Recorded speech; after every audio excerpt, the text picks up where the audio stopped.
Tiap pagi, gadis kecil yang bernama Ellie selalu bersemangat ketika ingin berangkat sekolah. Bukan karena senang bertemu dengan teman-temannya, tapi ia bersemangat karena selalu diantar sang papa yang ia anggap sebagai pahlawan hidupnya. Ellie tidak pernah lupa untuk berpamitan dengan mama dan kedua kakaknya. Setiap hari Ellie selalu menantikan perjalanan panjang dari rumah sampai ke sekolah dengan cerita-cerita seru yang diberikan papanya. "Papa, nanti Papa jemput aku lagi kan? Nanti beli es krim ya," ucap Ellis dengan mata yang berbinar-binar menatap Papa yang fokus menyetir mobil. Papa tersenyum melihat anaknya yang selalu tersenyum dan tertawa. "Ya Dede, nanti Papa beliin es krim. Tapi belajar dulu yang pintar, oke? Nanti Papa jemput kalau udah selesai kerja ya." Sembari mengelus rambut anaknya, Papa ikut tersenyum melihat sang anak begitu tersenyum lebar. Terlihat dari kejauhan, gedung tinggi bertingkat menampilkan tulisan SD 5 Mekarsari Bandung. "Yeay, sudah sampai," ucap Elis yang masih menduduki kelas 2 SD, bersemangat untuk pergi ke sekolah telah melewati perjalanan yang cukup panjang. "Hati-hati ya dek, kalau ada apa-apa lapor sama guru kamu. Nanti baru cerita sama papa." Dengan penuh kasih sayang, Papa memberikan pelukan hangat sebelum membiarkan anaknya pergi memasuki gerbang sekolah. "Iya, janji, aku gak akan diam kalau aku dijahatin sama temen." Elis membalas pelukan sang papa, dan kemudian pintu dibuka oleh penjaga sekolah, dan Elis bergegas turun agar tidak terlambat. Elis melambaikan tangannya ke arah mobil yang perlahan mulai pergi. Ia memasuki gerbang sekolah sampai ke pintu kelas dengan hati gembira. 6 jam berlalu begitu cepat. Bel berbunyi dengan nyaring, menandakan sudah jam pulang sekolah. Elis berbaris dengan teman-teman sekelasnya untuk menuju gerbang sekolah. Dari kejauhan, Elis sudah bisa melihat papanya yang menunggu kepulangan dirinya, sembari menggunakan setelan kantor. Satu persatu telah pergi melewati gerbang sekolah. Giliran Elis dan ia langsung berlari ke pelukan sang papa. "Papa, tahu nggak sih, tadi aku dikasih permen sama teman aku. Terus sebagai balasannya, aku kasih dia coklat yang dikasih mama tadi pagi." Belum saja keluar dari area sekolah, Elis sudah menceritakan apa yang terjadi hari ini kepada papanya. Papa tersenyum menanggapi cerita anaknya. Walaupun lelah bekerja, tapi papa tidak boleh terlihat murung di depan anak kesayangannya. "Bagus dong, Dede harus membalas kebaikan dengan kebaikan. Coklat dari mama habis. Nanti kita beli ya sebelum pulang," tanya papa kepada Elis untuk menggantikan coklat yang diberikan kepada temannya. Sebelum pulang ke rumah, mobil yang dikendarai papa dan Elis terparkir di depan minimarket. Papa menggandeng tangan anaknya yang kecil dan memasuki minimarket tersebut. Sembari berkeliling, papa memberikan Elis untuk mencari cemilan yang ia mau. Melihat ada kulkas berisi berbagai macam es krim, Papa teringat bahwa Elis meminta es krim saat pagi sebelum berangkat sekolah. Papa memilih es krim coklat kesukaan Elis, dan tidak lupa memberikannya untuk sang istri dan kedua anaknya yang telah beranjak dewasa. "Papa, aku mau coklat itu, ayo ke sana." Elis menarik tangan sang papa dengan paksa dan sedikit berlari ke arah rak coklat. Elis menunjuk coklat batangan yang berada di rak atas. Namun, papanya melarang karena coklat itu belum cocok untuk dimakan Elis yang masih berusia 8 tahun. "Dek, jangan yang itu ya, yang ini aja coklatnya." Sembari mengambil salah satu coklat yang aman untuk anak-anak. Papa mengelus rambut Elis dengan sedikit pujukan agar ia tidak menangis. Melihat anggukan yang diberikan sang anak, Papa mengambil beberapa coklat agar bisa dimakan dan dijadikan bekal untuk anaknya. Setelah mengambil beberapa makanan, minuman, dan beberapa barang lainnya, Papa segera membayar dan bergegas pulang agar es krim yang dibelinya tidak mencair. Ketika sampai di rumah, Elis berlari masuk ke dalam rumah dengan plastik minimarket yang berisikan es krim dan coklat. Elis sangat bersemangat untuk memakan es krim, sampai ia lupa tidak mengganti bajunya terlebih dahulu. Elis mengajak kedua kakaknya untuk memakan es krim bersama-sama di ruang televisi. "Kakak, aku mau nonton Ipin, jangan diganti," teriak Elis dengan sangat nyaring kepada kakak laki-lakinya yang bernama Tony. Mendengar teriakan Elis, Mama dan Papa segera menghampirinya dan memarahi Kak Tony karena telah membuat keributan di siang hari yang sangat panas ini. Kakak perempuan yang bernama Kristi hanya bisa mengingatkan kepala melihat situasi seperti ini yang bisa terjadi setiap hari, bahkan setiap jam. Kak Kristi menyaksikan kedua adiknya sedang ribut. Ia memilih masuk kamar dan menyelesaikan skripsinya yang belum kunjung selesai. Hingga malam hari pun tiba, Elis dan Kak Tony belum juga berbaikan akibat keributan yang terjadi saat siang hari. Semuanya sedang berkumpul di meja makan. Elis yang enggan duduk di sebelah kakak laki-lakinya, ia memilih duduk di pangkuan mamanya sembari disuapi makan. Elis menunjuk ke arah ayam terakhir yang berada di atas piring tepat di depan Kak Tony. Dengan tatapan jahil yang diberikan Kak Tony kepada Elis, ia mengambil ayam terakhir yang diinginkan Elis dan melahapnya dengan cepat.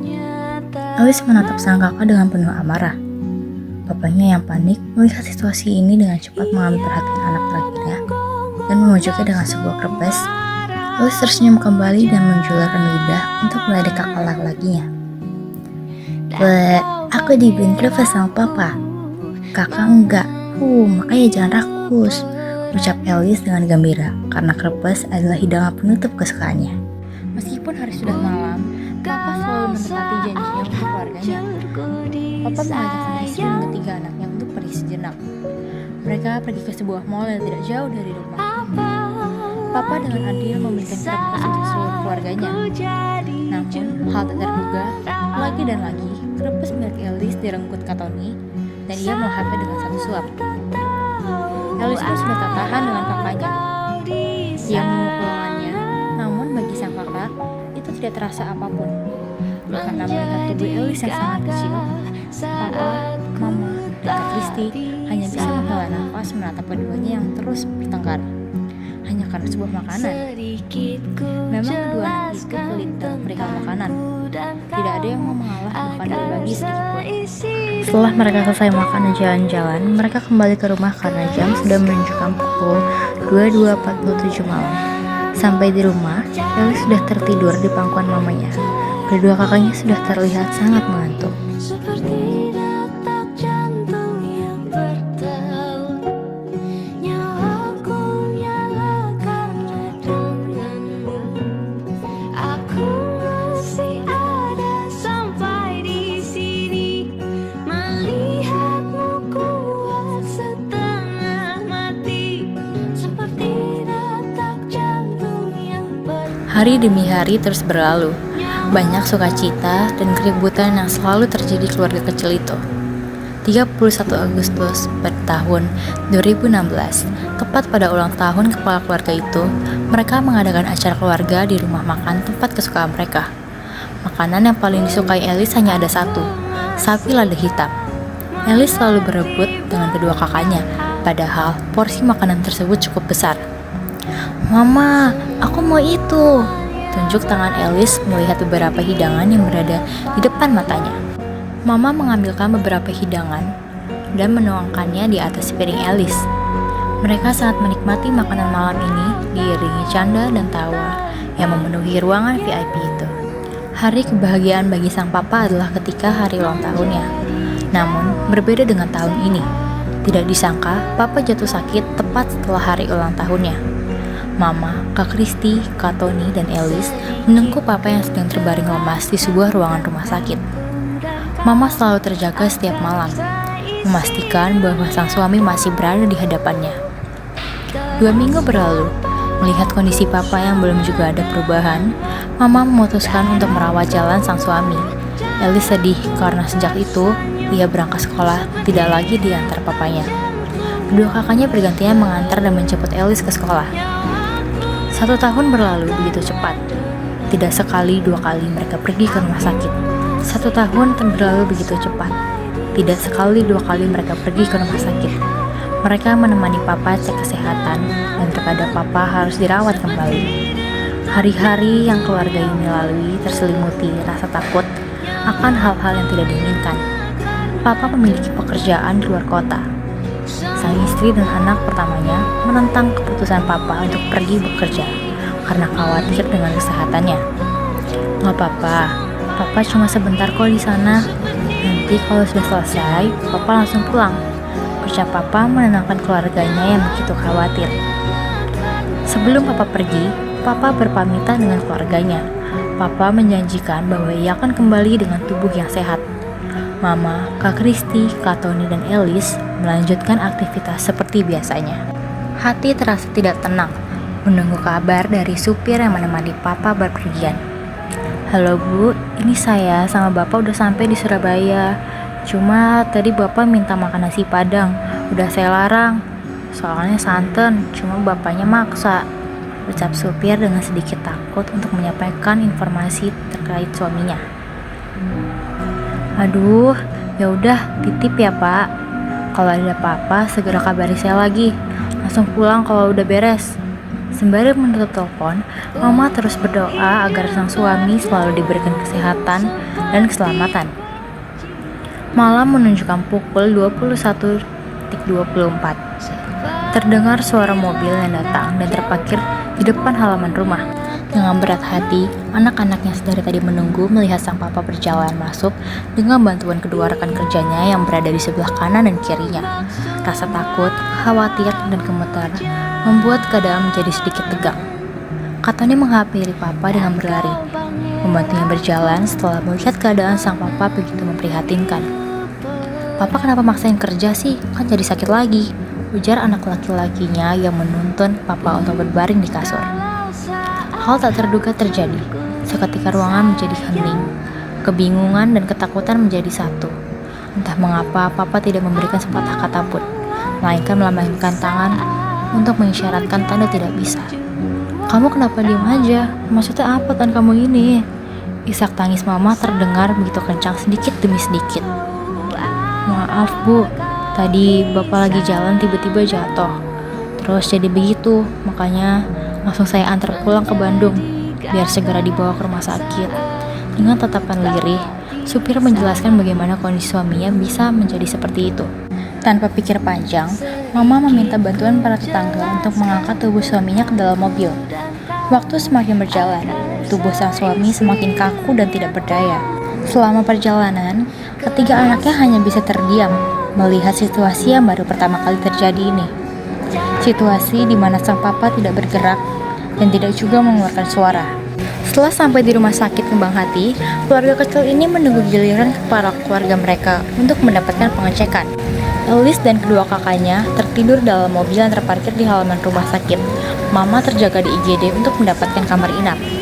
Tepat pada pukul 2.56 dini hari, Papa ditempatkan di ruang pavilion 02 dengan kamar prioritas. Dokter menjelaskan bahwa belum ada gejala pasti yang menyebabkan kondisi sang suami saat ini. Ia menyatakan bahwa akan melakukan pengecekan kembali pada siang hari nanti. Beberapa jam berlalu. Kini, jam yang menempel di dinding kamar telah menunjukkan pukul 08.43 WIB. Dokter dan beberapa suster kini memasuki kamar yang ditempati Papa. Mereka meminta izin untuk membawa sang suami agar bisa melakukan pengecekan dengan dokter spesialis. Setelah menunggu beberapa jam, Papa dibawa kembali ke dalam kamar inapnya. Dokter yang membawanya pun terlihat bingung dan tidak pasti. Mohon maaf sekali Ibu, untuk saat ini kami belum menemukan permasalahan yang ada di dalam tubuh suami Ibu. Untuk sekarang, kami akan memberikan obat dan infus secara rutin selama 2 minggu depan. Apabila belum ada perubahan, kami akan anjurkan untuk rawat jalan terlebih dahulu. Dan akan kami hubungi kembali apabila dokter yang bisa menangani sudah kembali masuk praktik. Terima kasih Ibu, selamat siang. Ucap dokter itu menjelaskan dengan sopan dan sangat berhati-hati setelah berjabat tangan. Setelah 3 bulan berjalan, anak pertamanya Kak Kristi lulus dengan jangka waktu kuliah yang tepat. Namun ia tidak merayakannya karena tahu bahwa kepentingannya sekarang adalah keluarganya. Hanya ada ucapan selamat dan makan-makan sederhana, dan itu pun hanya di rumah. Mereka tetap senang karena yang terpenting adalah kebersamaan. Malam hari saat sebelum tidur, seperti biasanya mereka berkumpul dan berdoa bersama. Setelah semuanya siap untuk tidur, terdengar isak tangisan dari Papa. Papa menangis sambil menunjuk ke arah Elis. Mama menyuruh Elis untuk mendekat ke arah Papa. Elis memeluk Papa yang terus menangis, tanpa tahu apa sebabnya. Papa kesulitan berbicara, namun dapat dimengerti bahwa Papa mengatakan mau sembuh. Ayo ke rumah sakit. Iya, ayo ke rumah sakit. Sembuh ya. Jangan sakit-sakit. Di sini banyak yang nungguin kamu sembuh. Tangis Mama pecah begitu mendengar ucapan Papa yang menginginkan dirinya untuk sembuh. Kak Tony dan Kak Kristi ikut menangis. Berbeda dengan Elis, Ia hanya bingung karena tidak mengerti apa-apa. Kak Tony mencari bantuan ke tetangga untuk membantu papa masuk ke dalam mobil. Setelah itu, mereka melakukan perjalanan sekitar 45 menit menuju rumah sakit Mitra Harapan. Berbeda dengan rumah sakit sebelumnya, kali ini sang papa langsung mendapatkan penanganan, dan dokter pun begitu cepat dalam mencari penyakit yang sedang dialami papa. Mohon maaf ibu, kami harus menyampaikan bahwa bapak terkena penyakit stroke. Penyakitnya sudah menyebar ke seluruh tubuh dan hanya kemungkinan kecil bapak bisa kembali sembuh. Saya sudah siapkan kamar dan setelah infus pertama habis, kami akan pindahkan bapak ke dalam kamar. Ucap dokter yang mengenakan jas putih dan masker biru. Mama terduduk lemas mendengar perkataan dokter itu. Kak Kristi dan Kak Tony memeluk erat mamanya yang sudah berkaca-kaca. Sabar ya ma, kita berdoa aja. Semoga papa bisa sembuh dan kembali seperti dulu. Sambil memeluk mamanya, Kak Kristi mencoba untuk menenangkannya. Tak lama kemudian, terlihat ranjang kasur papa keluar dari ruangan yang dipenuhi alat-alat medis. Beberapa suster menarik dan mendorongnya ke arah kamar yang akan ditempati papa selama pengobatan. Dengan bantuan Kak Kristi, Mama berjalan perlahan-lahan dengan kakinya yang sudah lemas dengan mata yang sembab akibat menangis. Elis hanya bisa merenung sembari digandeng Kak Tony. Beberapa hari ini banyak saudara dan kerabat dekat papa yang menjenguk. Namun, kondisi papa tak kunjung membaik. Sore yang tenang digambarkan dengan tubuh papa yang kejang-kejang secara mendadak. Semua yang berada di ruangan sangat panik dan takut. Elis hanya memeluk Kak Kristi sebab ia takut melihat ke arah papanya. Mama yang menangis dengan histeris berusaha memanggil dokter untuk segera menanganinya. Dokter dengan sigap menyuruh orang-orang yang berada di sekitar ranjang untuk mundur dan memberikan ruang agar dokter dan suster bisa memberikan pertolongan. Setelah dokter menanganinya, dokter mengajak Mama dan Kak Tony untuk mengobrol mengenai kondisi papa saat ini. Bu, saya sangat minta maaf sebesar-besarnya. Saat ini Bapak mengalami komplikasi. Tapi komplikasi yang dialami sudah cukup berat karena penanganan tertunda cukup lama. Untuk saat ini, Bapak mengalami koma dan kami akan pindahkan ke ruang ICU untuk tindak lanjut kondisi Bapak. Dokter yang melihat Mama dan Kak Tony menangis berusaha memberikan penguatan melalui beberapa kata-kata. Kak Kristi yang mengetahui bahwa masalah ini cukup serius, mengajak Elis untuk pergi membeli es krim di lantai dasar. Elis, nanti kalau Papa sembuh, Elis harus nurut sama Papa ya. Nggak boleh nakal, jangan ngebantah terus. Kak Kristi menahan tangis dengan kata-kata yang ia ucapkan sendiri. Melihat adiknya yang masih kecil harus merasakan situasi ini. Setelah membeli es krim, Kak Kristi mengajak Elis kembali ke lantai atas, menyusul Mama dan adiknya ke ruang ICU. Ia sadar bahwa kemungkinan Bapak untuk sembuh sangatlah kecil. Mama hanya bisa melihat suaminya dari kaca di luar ruangan.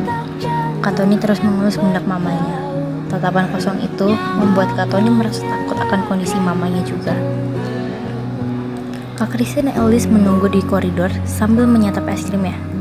Terlihat dari kejauhan, Kak Tony menuntun Mama berjalan ke arah dirinya dan Elis. Kini mereka hanya bisa berdoa dan menunggu Tuhan yang berkehendak. 2 hari berlalu dan kondisi Papa masih sama. Tidak ada pergerakan, perbincangan, bahkan mengedipkan mata saja tidak.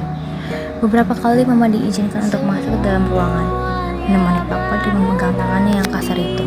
Keesokan harinya, Elis sedang melihat papanya, namun ia terheran-heran. Mengapa Papa dikelilingi banyak dokter dan suster? Ia berlari ke arah mamanya dengan nafas yang tergesa-gesa.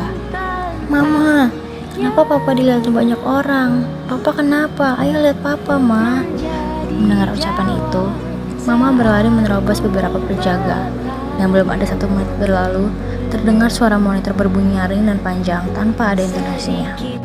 13.43, pasien dengan kode 439 dinyatakan meninggal dunia. Setelah percobaan untuk menyelamatkan nyawa sang papa, dokter pun menyatakan kalimat terakhir sebagai informasi kepada suster dan keluarga. Mama, Kak Kristi, Kak Tony, Elis, bahkan beberapa saudara yang sedang menjenguk penangis histeris melihat papanya sudah tiada.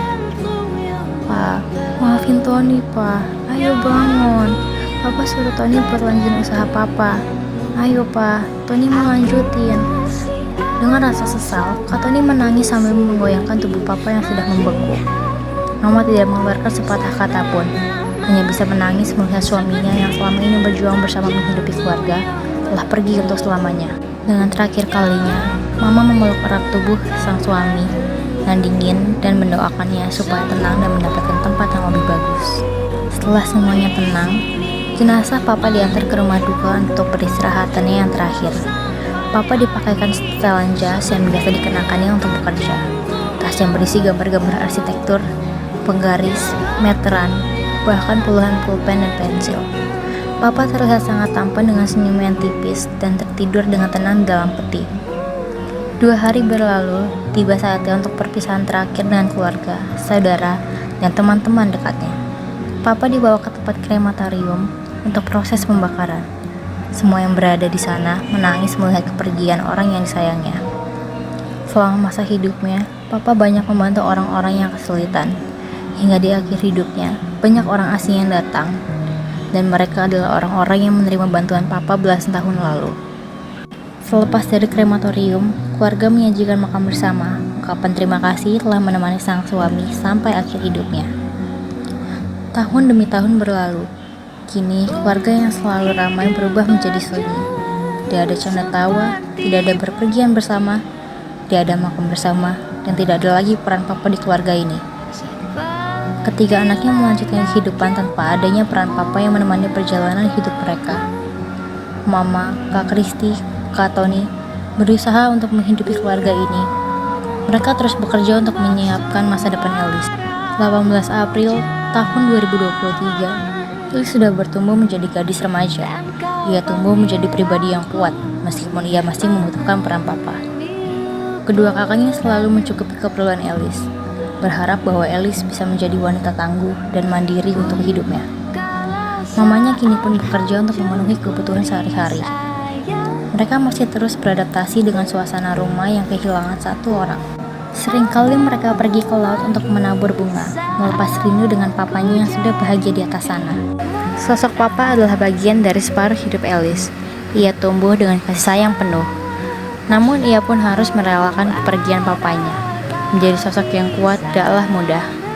Terkadang harus menangis untuk melepas semua rasa lelah.